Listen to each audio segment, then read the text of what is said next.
pleine d'a priori, pour dire toute la vérité, rien que la vérité.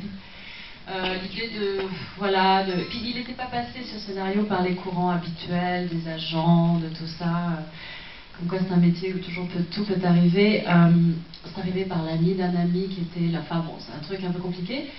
Et puis, bref, j'avais ce scénario entre les mains, j'étais coincée dans un avion, donc je me suis dit autant lire ce truc. Et puis, j'ai été complètement émue, scotchée, prise dans cette histoire. J'ai pas lâché le scénario, et j'ai tout de suite dit à Christophe, car nous étions ensemble dans ce même avion.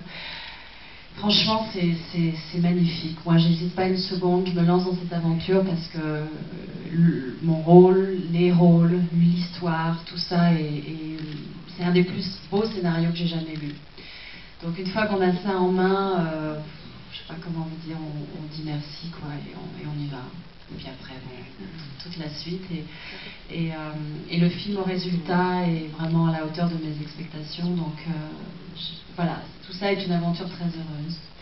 Et c'est son premier film, Alain. Donc c'est quelque chose d'important, on va dire, de significatif. Et je lui souhaite, voilà, je lui souhaite ce qu'il mérite, une longue et belle carrière de metteur en scène. C'est vraiment...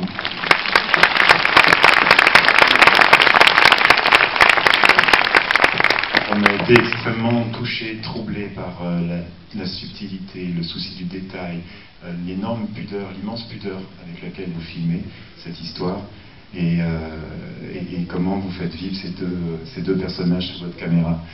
Christophe, vous, comment est-ce que vous avez eu envie de relever ce défi de cette histoire et de cette rencontre à l'écran? Vous savez, quand il y a ce que disait Sophie, c'est à partir du moment où il y a une connexion avec une histoire, avec les personnages de cette histoire. C'est un scénario qui, effectivement, je l'ai lu après Sophie, mais quand j'ai vu son état affectif profond par rapport à cette histoire, je me suis dit, il doit y avoir quelque chose d'extraordinaire.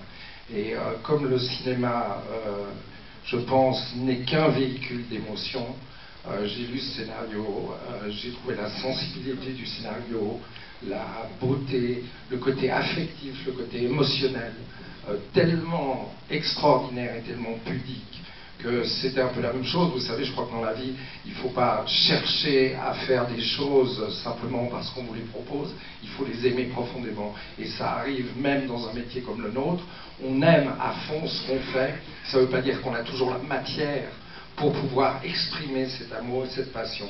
C'est ce qui s'est passé dans ce scénario. Ce n'est qu'un scénario d'émotion. Il y a des choses drôles, il y a des choses très tristes. Je crois qu'il y a beaucoup de choses touchantes et attachantes. Et c'est, en fin de compte, je pense et j'espère, ce qui fait que ça peut plaire au public, c'est cette émotion et ce côté attachant d'une histoire. Voilà.